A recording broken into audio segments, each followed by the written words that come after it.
Right, hello. Been a while. Work is work, and then I get to do these when I have downtime. So I have a bit of downtime. And we are talking about what's changed over the last year with the studio. This is, I guess, the studio update and showing you as many cool things that I've noticed and changed and improved upon as possible. Talking about cool stuff, today's microphone is a Lewitt LCT 1040. It's not sponsored. Lewitt simply asked me, do I like cool things? And I was like, yes, of course I like cool things. And they said, okay, we've got a very cool thing to show you, which is this microphone. A lot of other YouTube channels have done in-depth analysis about all the features that this microphone has, but simply I'm using it and I'm letting you know if you like the sound of it. Awesome. If you don't care.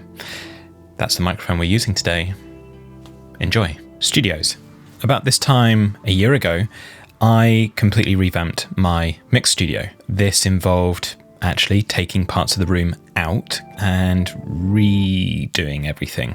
That was the acoustic design, the colorway, speakers, setup, everything changed, and that's in this video here, or does it go here? I don't really know where the things go. They're in one of the corners and they go where the video links go. In that video a year ago, it was mainly focused on the acoustical journey and the things that I learned as a result. It's been a year now. I've got a better understanding of how good the room actually turned out and what the results are like, and am I happy with it? Also, I get to show you where it's at now and if any new equipment has made its way into the rack. Of course, there is new equipment, otherwise there's no point in showing you, but been a year. And this is what we're working with now. This is my room. This is where I work and this is where I mix from. I'm still with the ATC speakers. I still have the Dyne Audio sub. However, I have considered adding a second one so that I have two subs, but that's another story for another video altogether. And the setup is amazing. It's not perfect.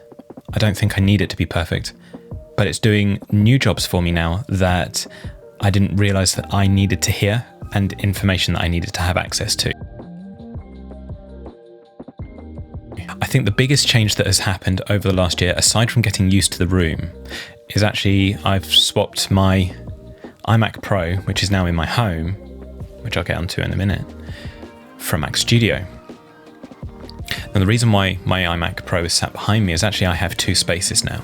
I have this room that I'm sat in now, which is my writing space. I use this for when I'm consulting bands before we start on a project, but also in the situation when I'm hired to do additional co-writes for productions and albums outside of my mixing work. I wanted to have access to doing that in a more comfortable environment that's more in-house, because I get, it seems, inspired to do writing later at night now rather than earlier in the day, which is when I'd rather be mixing. So I've got this set up behind me, and I'll actually get into that in this video, because we're not just going over one space, we're going to go over two spaces. We're going to go over my mix room and then this writing space. Two for the price of one. So the Mac Studio, that is probably the biggest change. That was the biggest risk that could have gone wrong recently, because it's a brand new platform. I haven't had to update my computer in years, and the idea of losing anything is terrifying. And I'm happy to say, actually, nothing went wrong. So far, touch wood, everything's been great. The most interesting thing that I think I've improved upon and introduced is the Neve 33609 clone by Stam that sits in my rack just above my 1176.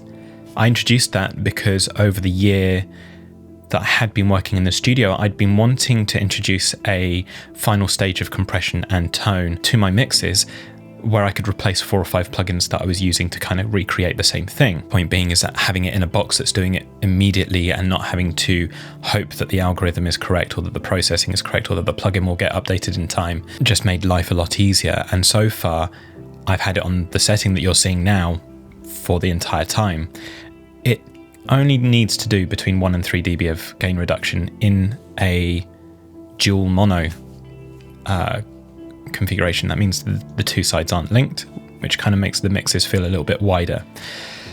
It's kind of closer to how it's not perfectly the same, but representation of a mix might change or skew slightly when running the mix to tape. Outside of that, in the rack is all the usual things that I think people are familiar with. The Focusrite red converters, the BAE preamps, the Empirical Labs Fatso, the SSL compressor, the 1176. They've been around for years now, and they all stay because they all do great jobs. And my habit here is to try and purchase pieces of equipment that can attend to multiple roles rather than bespoke single-use devices.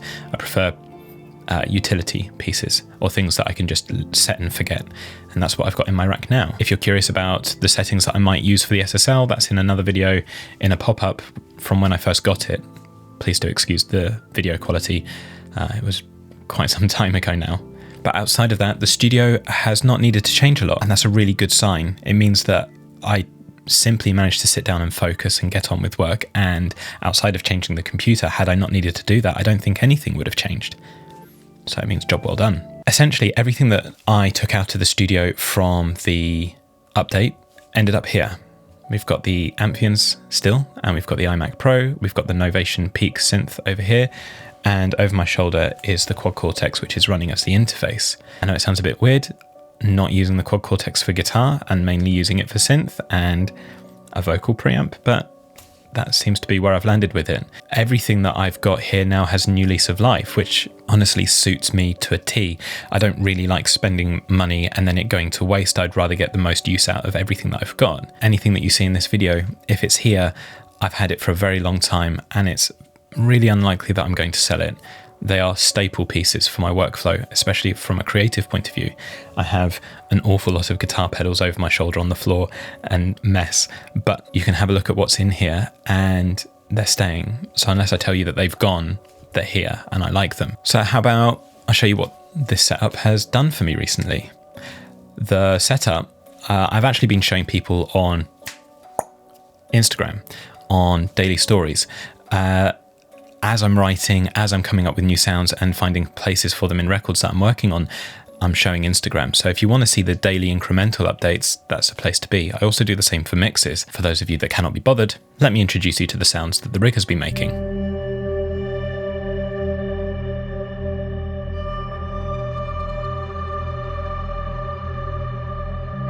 I'm really stoked. They are sounds that I would have a very hard time making in the box. It would require a lot of plugins, a lot of specific things to be worked out, and they're just happening, I want to say the word organically, but they're just within reach of what's available to me here. And as a result of that, I'm now putting together a shopping cart of a few more bits and pieces that I think will further extend the usability of this setup. It's all synths. One guitar pedal. I know I thought I didn't need any more, but there's one more that comes out in a few months that I'm really intrigued about, and I'm hoping is like the final piece of getting the weird shoegazy lo-fi thing all together and done. So we've covered quite a lot of ground. You've seen the incremental update of my main studio, as well as the integration and design of my writing room, which I think is quite, I don't know, I like this space. Along with the discovery of gear that got neglected being reutilized and found a new home and a new place. So my question to you is, what's the piece of equipment in your studio that you have a newfound love for? What have you rediscovered and reused and revitalized and kind of gone, wow, I shouldn't have taken this for granted? What is that to you? And it's that point in the video where I say, please do leave a comment, hit like, hit the subscribe button if you haven't already. I know it's complete dross and it's annoying to have to help people with the algorithm, but it does help. So if you would do that, I would be forever thankful. Don't be a dick and eat your goddamn vegetables. Cheers.